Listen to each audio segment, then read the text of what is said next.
ओम शांति। 4/5/1973 की अव्यक्त मुरली। हेडिंग है अधिकारी और अधीन। सर्वशक्तिवान नंबर 1 आर्टिस्ट बनाने वाले भाग्य विधाता, सर्व आत्माओं की तकदीर जगाने वाले बाबा बोले, जितनी आवाज में आने की प्रैक्टिस निरंतर और नेचुरल रूप में है, ऐसे ही आवाज से परे अपनी आत्मा के स्वधर्म शांत स्वरूप की स्थिति का अनुभव भी नेचुरल रूप में और निरंतर करते हो। दोनों अभ्यास समान रूप में अनुभव करते हो या 84 जन्मों के शरीरधारी बनने के संस्कार बहुत कड़े हो गए हैं। 84 जन्म वाणी में आते रहते हो और 84 जन्मों के संस्कारों को 1 सेकेंड में परिवर्तन कर सकते हो, अर्थात वाणी से परे स्थिति में स्थित हो सकते हो। या वे संस्कार बार बार अपनी तरफ आकर्षित करते हैं, क्या समझते हो? 84 जन्मों के संस्कार प्रबल हैं या इस सुहावने संगम युग के 1 सेकेंड में अशरीरे वाणी से परे अपनी अनादि स्टेज का अनुभव भी प्रबल है। उसकी तुलना में वह स्टेज पावरफुल है जो अपनी तरफ आकर्षित कर सके, या 84 जन्मों के संस्कार पावरफुल हैं? वह 84 जन्म हैं और यह 1 सेकेंड का अनुभव है। फिर भी पावरफुल अनुभव कौन सा है, क्या समझते हो? ज्यादा आकर्षण कौन करता है, वह अनुभव या यह अनुभव? वाणी में आने का संस्कार या वाणी से परे होने का अनुभव?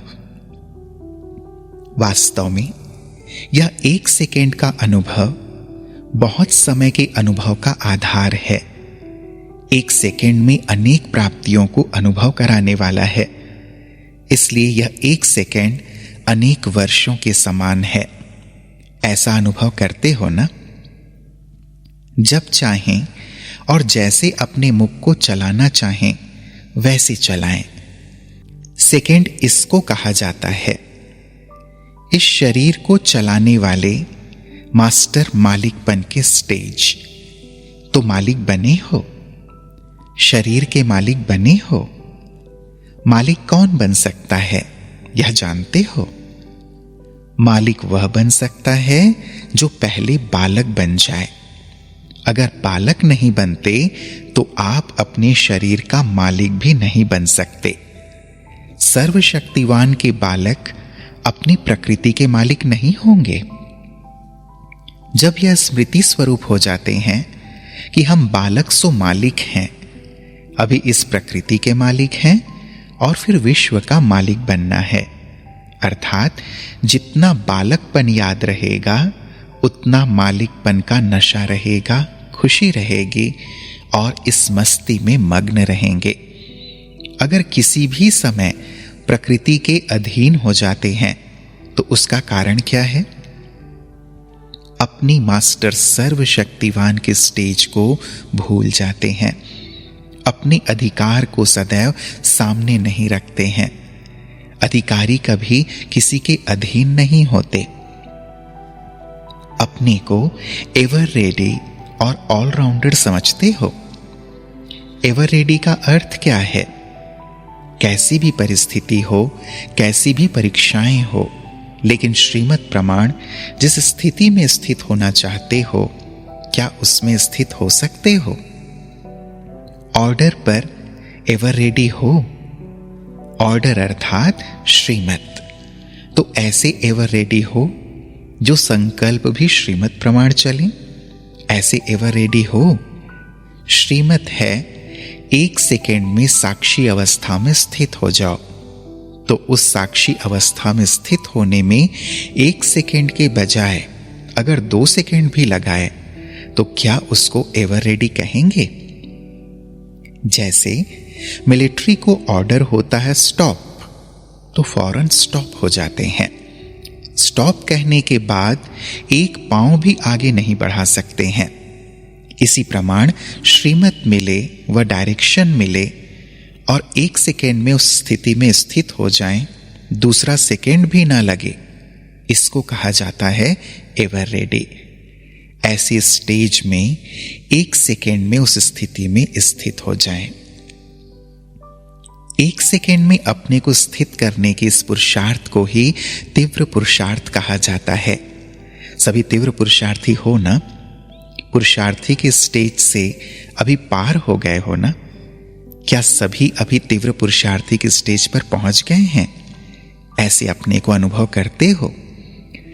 जरा भी संकल्पों की हलचल ना हो, ऐसी स्टेज अनुभव करते जा रहे हो? इसी हिसाब से सभी एवर रेडी हो। शक्ति सेना तो एवर रेडी बन गई ना? शस्त्रधारी शक्ति सेना इस स्थिति तक पहुंच गई है या पहुंचे कि पहुंचे? क्या अभी पहुंचे नहीं हैं? क्या समझते हो? इसमें पांडव नंबर 1 हैं या शक्तियां? कमाल यह है कि पांडव वातावरण व वायुमंडल के संपर्क में आते हुए भी अपनी स्थिति को ऐसा बना लें जैसे अपनी कार हो या कोई भी सवारी हो, तो उसको जहां चाहो वहां रोक सकते हो कि नहीं? ऐसे अपनी हर कर्मेंद्रियों को जब चाहो जैसे चाहो वहां लगाओ, और जब ना लगाना हो तो कर्मेंद्रियों को कंट्रोल कर सको। अपनी बुद्धि को जहां चाहो जितना समय चाहो उतना समय उस स्थिति में स्थित कर सकते हो ना? क्या पांडव फर्स्ट नहीं है? या जिस बात में अपना बचाव हो उसमें शक्तियों को आगे करते हैं? और क्या शक्तियों को ढाल बनाते हो?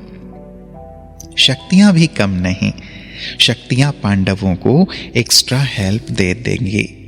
शक्तियां महादानी हैं तो ऐसे एवर रेडी बनना है। अच्छा, ऑलराउंडर का अर्थ समझते हो? ऑलराउंडर का अर्थ क्या है? ऑलराउंडर तो हो ना? संपूर्ण स्टेज में ऑलराउंडर की स्टेज कौन सी है? इसमें 3 विशेष बातें ध्यान में रखने की हैं। जो ऑलराउंडर होगा वह एक तो सर्विस में रहेगा, दूसरा स्वभाव व संस्कार में भी सभी से मिक्स हो जाने का उसमें विशेष गुण होगा, तीसरा कोई भी स्थूल कार्य जिसको कर्मणा कहा जाता है उसी कर्मणा की सब्जेक्ट में भी जहां उसको जिस समय फिट करना चाहे वहां ऐसे फिट हो जाए जैसे कि बहुत समय से इसी कार्य में लगा हुआ है, कोई नया अनुभव ना हो। हर कार्य में अति पुराना और जानने वाला दिखाई दे।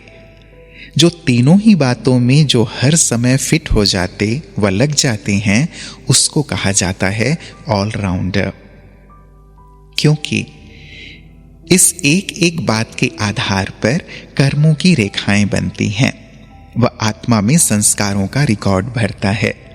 इसलिए इन सभी बातों का प्रारब्ध से बहुत कनेक्शन है। अगर किसी भी बात में 90% है, 10% की कमी है, तो प्रारब्ध में भी इतनी थोड़ी सी कमी का भी प्रभाव पड़ता है। इस सूक्ष्म कमी के कारण ही नंबर घट जाते हैं। वैसे देखेंगे कि जो हम शरीक पुरुषार्थी दिखाई देते हैं उनमें मुख्य बातें एक दूसरे में समान दिखाई देंगी, लेकिन यदि महीन रूप से देखेंगे तो कोई ना कोई परसेंटेज में कमी होने के कारण हम शरीक दिखाई देते हुए भी नंबर में फर्क पड़ जाता है। तो इससे अपने नंबर को जान सकते हो कि हमारा नंबर कौन सा होगा। तीनों ही बातों में परसेंटेज कितनी है? तीनों ही बातें मुझ में हैं, सिर्फ इसमें ही खुश नहीं होना है, इससे नंबर नहीं बनेंगे। कितनी परसेंटेज में हैं उस प्रमाण नंबर बनेंगे। तो ऐसे एवर रेडी और ऑलराउंडर बने हैं। लक्ष्य तो सभी का फर्स्ट का है ना, लास्ट में भी अगर आए तो क्या हर्जा, ऐसा लक्ष्य तो नहीं है ना। अगर यह लक्ष्य भी रखते हैं कि जितना मिला उतना ही अच्छा, तो उसको क्या कहा जाएगा? ऐसी निर्बल आत्मा का टाइटल कौन सा होगा? ऐसी आत्माओं का शास्त्रों में भी गायन है। एक तो टाइटल बताओ कौन सा है और दूसरा बताओ उनका गायन कौन सा है। ऐसी आत्माओं का गायन है कि जब भगवान ने भाग्य बांटा तो वे सोए हुए थे। अलबेलापन भी आधी नींद है। जो अलबेलेपन में रहते हैं वह भी नींद में सोने की स्टेज है। अगर अलबेले हो गए तो भी कहेंगे कि सोए हुए थे। ऐसे का टाइटल क्या होगा? ऐसे को कहा जाता है आए हुए भाग्य को ठोकर लगाने वाले। भाग्य विधाता के बच्चे भी बने अर्थात अधिकारी भी बने। भाग्य सामने आया अर्थात बाप भाग्य विधाता सामने आया। सामने आए हुए भाग्य को बनाने की बजाय ठोकर मार दी तो ऐसे को क्या कहेंगे? भाग्यहीन। वे कहीं भी सुख नहीं पा सकते। ऐसे तो कोई बनने वाले नहीं है ना। अपनी तकदीर बनाने वाले हो। जैसी तकदीर बनाएंगे वैसा भविष्य प्रारब्ध रूपी तस्वीर बनेगी। अपनी भविष्य तस्वीर को जानते हो? अपनी तस्वीर बनाने वाले आर्टिस्ट हो ना। तो कहां तक अपनी तस्वीर बना चुके हो? स्वयं तो जानते हो ना। अभी तस्वीर बना रहे हो या सिर्फ फाइनल टचिंग की देरी है? तस्वीर बना चुके हो तो वह जरूर सामने आएगी। अगर सामने नहीं आती तो बनाने में लगे हुए हो। बन गई तो वह फिर बार बार सामने आएगी। तो सभी नंबर 1 आर्टिस्ट हो, सेकेंड या थर्ड तो नहीं हो। कोई कोई आर्टिस्ट अच्छे होते हैं लेकिन फराक दिल नहीं होते तो कुछ कमी कर देते हैं। तो जैसे आर्टिस्ट अच्छे हो, सामान भी बहुत अच्छा मिला हो, तो वैसे फराक दिल भी बनो।